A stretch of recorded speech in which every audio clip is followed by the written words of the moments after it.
Hello everyone, Nidhi is here. मैं आप लोगों के सामने यूजीसी नेट, एमपीपीएससी और उत्तराखंड चिकित्सा सामाजिक कार्य से के अंतर्गत लोक कल्याणकारी राज्य से रिलेटेड कुछ क्वेश्चंस लेकर आई हूँ, जो कि बेसिकली एग्ज़ाम्स में पूछे जाते हैं। और आइए हम फिर क्वेश्चन पे चलते हैं और क्वेश्चन देखते हैं। पहला क्वेश्चन, राज्य के नीति निर्देशक सिद्धांत क्या है? संविधान के निर्माताओं के मुख्य उद्देश्य हैं। ऑप्शन बी, ये ऐसे सिद्धांत हैं जिनके द्वारा राज्य को अच्छा शासन चलाने के निर्देश दिए गए हैं। ऑप्शन सी, ये ऐसे कल्याणकारी राज्य की स्थापना के आदर्श हैं जिन्हें अच्छे विचार के व्यक्तियों द्वारा अपनाया जाना चाहिए। ऑप्शन डी, संविधान के भाग 3 द्वारा लागू ऐसे सामाजिक अधिकार जिनका व्यक्तिगत अधिकार के रूप में अनुमोदन प्राप्त है। तो इसका राइट आंसर क्या होगा? Right answer is here B. B is right answer. ये ऐसे सिद्धांत हैं जिनके द्वारा राज्य को अच्छा शासन चलाने के निर्देश दिए गए हैं।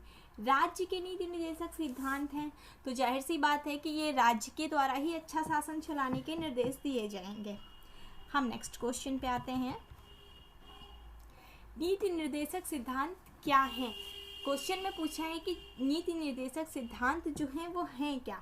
ऑप्शन ए, वाद योग्य नहीं है। ऑप्शन सी, मौलिक अधिकार। ऑप्शन डी, कोई नहीं। देखिए, नीति निर्देशक सिद्धांत जो होते हैं उनको हम कभी भी उनके अंडर उनके फैक्ट के को हम कभी भी court, high court, supreme court में चैलेंज नहीं कर सकते हैं। तो इसका राइट आंसर हो जाएगा बी, मीन्स ये वाद योग्य नहीं है। नीति निर्देशक सिद्धांत जो हैं उसके जो तत्व हैं, फैक्ट हैं, वो वाद योग्य नहीं है।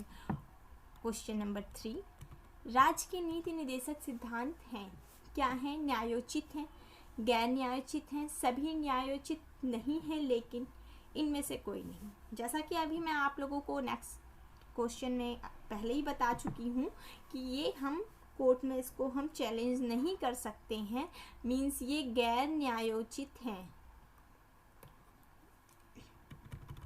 क्वेश्चन नंबर 4, राज्य के नीति निर्देशक तत्वों को लागू करना किसका कर्तव्य है? क्वेश्चन पे थोड़ा सा आप लोग ध्यान दीजिएगा। पूछा है राज्य के नीति निर्देशक तत्वों को लागू करना किसका कर्तव्य है। मीन्स क्वेश्चन से ही पता चल रहा है राज्य के नीति निर्देशक तत्वों को। ऑप्शन देख लेते हैं हम। किसी का नहीं, राज्य का, केंद्रीय शासन का ही, केवल भारत के सभी नागरिकों का। राज्य के नीति निर्देशक तत्वों को लागू करना है तो जाहिर सी बात है कि इसको कौन लागू करेगा? राज्य ही लागू करेगा। तो here is B is right answer. Question number 5, यदि सरकार द्वारा राज्य नीति के निर्देशक सिद्धांतों को लागू नहीं किया जाता है तो एक नागरिक निम्नलिखित में से किसके पास जा सकता है? उच्च न्यायालय, उच्चतम न्यायालय, राष्ट्रीय मानवाधिकार आयोग, इनमें से कोई नहीं।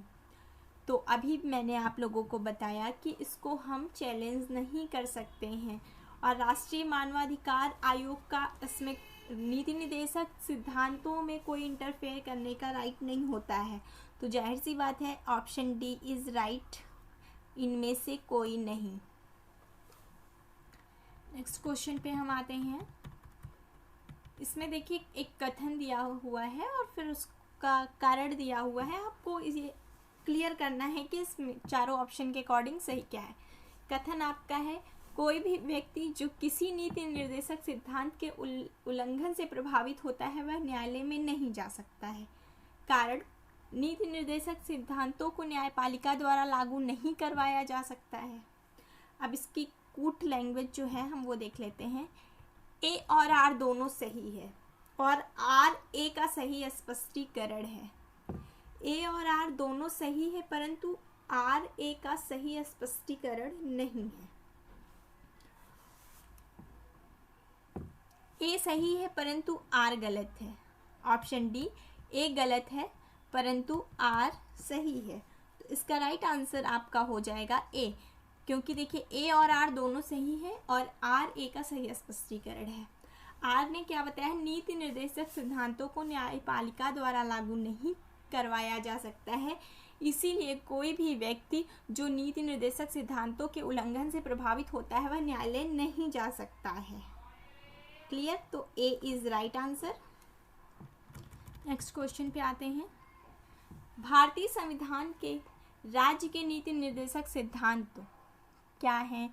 देश के शासन में मूलभूत महत्व के हैं, न्यायालयों द्वारा लागू नहीं कराए जा सकते हैं, राज्य का कर्तव्य है कि विधि निर्माण में उनका सम्मान करे, निम्न कूट की सहायता से नीति निर्देशक सिद्धांतों की वास्तविक प्रकृति बताइए। Option A first, option B first and third, option C first and second, option D उपरोक्त तीनों। एक बार क्वेश्चन को हम फिर से पढ़ते हैं। भारतीय संविधान के राज्य के नीति निर्देशक सिद्धांत देश के शासन के मूलभूत महत्व के हैं, न्यायालय द्वारा लागू नहीं कराए जा सकते हैं, राज्य का कर्तव्य है विधि निर्माण में इनका सम्मान करे। और आपका कूट में क्या दिया है? First and third, first and second और उपरोक्त तीनों। देखिए, देश के शासन के मूलभूत महत्व के हैं, जैसा कि ये हम जानते हैं। न्यायालय द्वारा लागू नहीं कराए जा सकते, ये भी क्लियर है। राज्य का कर्तव्य है कि विधि निर्माण में इनका सम्मान करे। प्रत्येक राज्य का कर्तव्य होता है विधि निर्माण में नीति निर्देशक सिद्धांतों का वो सम्मान करे। तो तीनों सही हैं, means option D is right. Question number 8, राज्य के नीति निर्देशक तत्वों का सीधा संबंध किससे है? पूछा है।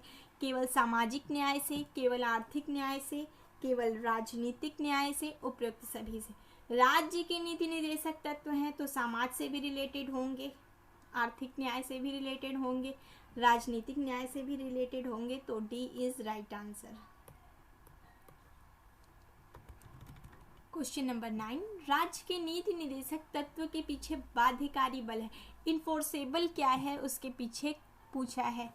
लोकमत का, सरकार का, संविधान का, प्रशासन का। मतलब राज्य के नीति निर्देशक तत्वों के पीछे बाध्यकारी बल क्या है? लोकमत है, सरकार है, संविधान है, प्रशासन है। तो क्या है? लोकमत मीन्स जनता का सपोर्ट या सोसाइटी का सपोर्ट ही नीति निर्देशक तत्वों के पीछे बाध्यकारी होते हैं और वही इसीलिए वो राज्य द्वारा लागू किए जाते हैं। सरकार का इसमें संविधान से ये हालांकि रिलेटेड है, प्रशासन इसमें कुछ कर नहीं सकता है क्योंकि ये न्यायपालिका द्वारा या न्यायपालिका में चैलेंज नहीं किए जा सकते, उनके द्वारा लागू नहीं किए जाते हैं। क्वेश्चन नंबर 10, भारतीय संविधान के कितने अनुच्छेदों में राज्य के नीति निर्देशक तत्वों का उल्लेख पाया जाता है? बहुत ही कॉमन सा क्वेश्चन है। Article 36 to 51, article 36 to 52, article 36 to 53, article 36 to 54। तो राइट आंसर इज हियर ए, अनुच्छेद 36 से 51, आई मीन आर्टिकल 36 to 51 राज्य के नीति निर्देशक तत्वों के जो सिद्धांत हैं उनके बारे में उल्लेख करता है। किसी दिन मैं आप लोगों को ये आर्टिकल 36 to 51 का एक डीप कंसेप्ट में, मतलब पूरा कंसेप्ट क्लियर करूंगी। अभी हम नेक्स्ट क्वेश्चन देखते हैं।